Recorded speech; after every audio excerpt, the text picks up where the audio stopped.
انسان جس مقام پر جاتا ہے وہاں اپنی نشانیاں ضرور چھوڑ آتا ہے، چاہے وہ زمین کا کوئی حصہ ہو یا پھر سمندر کی کوئی گہرائی۔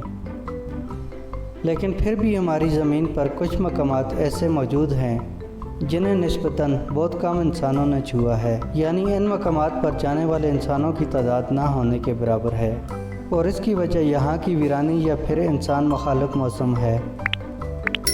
فرے آئی لینڈ یہ 18 جزیروں پر مشتمل اور ڈنمارک میں ناروے کے سمندر اور شمالی اٹلانٹک میں واقع ہے۔ جوجی پروونس ارجنٹینا کا یہ علاقہ چلی اور بولیویا کی سرحد پر واقع ہے، اور یہ ایک میدانی علاقہ ہے۔ یہاں موجود چوٹیوں کی بلندی 5000 میٹر تک ہے۔ اس مقام کا موسم گرم اور انتہائی خشک ہوتا ہے۔ ڈلول ایتھوپیا میں واقع اس مقام کے بارے میں خیال کیا جاتا ہے یہ ممکنہ طور پر دنیا کا سب سے گرم ترین خطہ ہے۔ عجیب و غریب رنگ کی وجہ یہاں پائی جانے والی مٹی، نمک، آئرن اور خاص قسم کی کائی ہے جن کا مرکب یہ رنگ پیدا کرتا ہے۔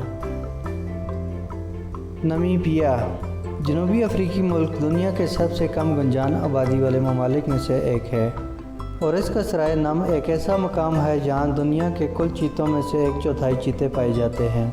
گلاپاگوس آئی لینڈ ایکواڈور کے جزائر خاص نسل کے جانوروں کے حوالے سے بے پناہ مقبولیت رکھتے ہیں۔ ان جانوروں میں سمندری چھپکلیاں، دیو قامت کچھوے، پینگوئن اور ویل کی مختلف اقسام شامل ہیں۔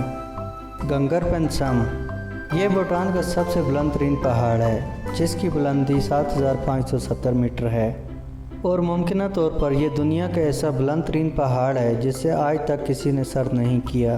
بہول یہ فلپائن کا ایک ایسا خطہ ہے جو اپنے چاکلیٹ پہاڑوں کی وجہ سے مقبولیت رکھتا ہے۔ 1260 ایسے مخصوص پہاڑ ہیں جن کے بارے میں سائنسدان اب تک پتہ نہیں چلا سکے کہ آخر کیسے اس شکل میں وجود میں آئے۔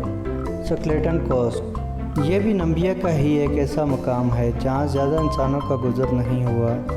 یہاں کے سخت حالات کی وجہ سے لوگ اسے جہنم کا دروازہ کہتے ہیں۔